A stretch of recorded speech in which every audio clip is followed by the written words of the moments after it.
Hey, time for your life's math industry, and we are gonna take a look at the right triangles? Huh? What we're gonna be doing today is looking at a series of 3 numbers and determine if the triangle is rightly a right triangle. That's why it's really called the right triangles. So, if you remember from the last video, a right triangle can be used, or a right triangle can be found if we use the formula a squared plus b squared equals c squared, the Pythagorean theorem. And if they equal each other and the equation is true, then we can say that this is rightly a right triangle. So let's take a look at the rules and find out how do we know if it's a right triangle. So here are the rules. We have 3 different scenarios. If we have a squared plus b squared equals c squared, then the triangle is rightly a right triangle. If we have a squared plus b squared but is less than c squared, it's an obtuse triangle. A triangle that has an obtuse angle. And if we had a squared plus b squared is greater than c squared, then it's acute. This is not a right triangle. So let's get started with the first scenario. Hey, we have a triangle, and it looks like it's a right triangle. But in geometry, we can't really assume the picture. It has to be given to us, or, well, the symbol kind of gives it away. But let's see what happens. How can we understand which one of these scenarios it is?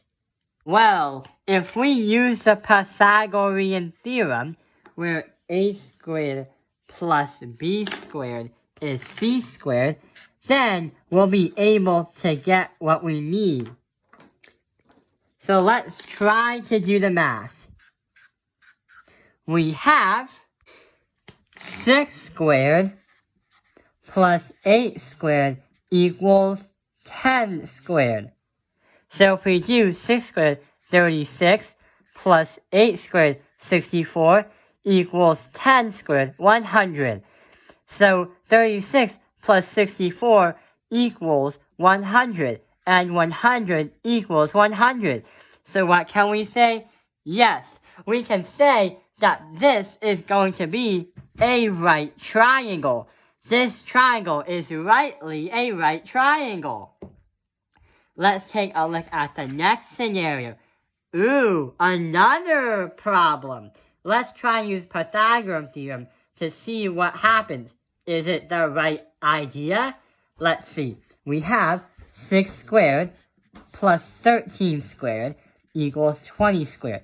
If we assume that the problem is accurate, and if we assume that the problem is a right triangle, if we get any other number that doesn't equal itself, therefore it's not a right triangle, then we have to base it off of these, this and that. So 6 squared is going to be 36, plus 13 squared is going to be 169. Add these together, and you are going to get an answer of 205. But there seems to be a little bit of a problem. When you try to square root that 20 squared, that is going to be a giant problem, because it extremifies it, because 20 squared is actually 400. And 200 does not equal 400. Therefore, this is not a right triangle. How does this work? Going to the rules, if we use the problem, 205 is a squared plus b squared, and 400 is c squared. Yes. What is it? Yes, it's an obtuse angle. It's an obtuse triangle. The reason why is the c squared is a lot bigger than the a squared plus b squared. Remember, if the c squared is greater than a squared plus b squared, it's an obtuse angle. Let's try to solve another problem. Here is our last problem of the day. And what do you think it is? Let's assume. So we're going to say if we did the Pythagorean theorem, 15 times 16. Wait, no. 15 squared plus 16 squared equals 21 squared.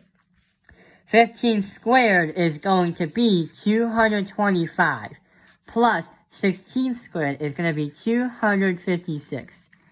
Add the two together and you will get an answer of 481. And let's see what that does. What is 21 times 21 because of 21 squared? Uh-oh, that doesn't sound good. 441. And that is not equal to 481. It's off by 40. So, what kind of triangle is this? Well, the a squared plus b squared is somehow greater than the c squared. And 481 is greater than 441. We're going to say that this is an acute triangle. This is not a right triangle. So, when you have a series of 3 numbers, when you do that, you can understand directly if it's a right triangle just by assuming that you're doing the Pythagorean theorem. If they're not equal, they're not right, and it's wrong. And the other thing is, if you understand that C is bigger, it's obtuse. Smaller, it's acute. It's obtuse and acute.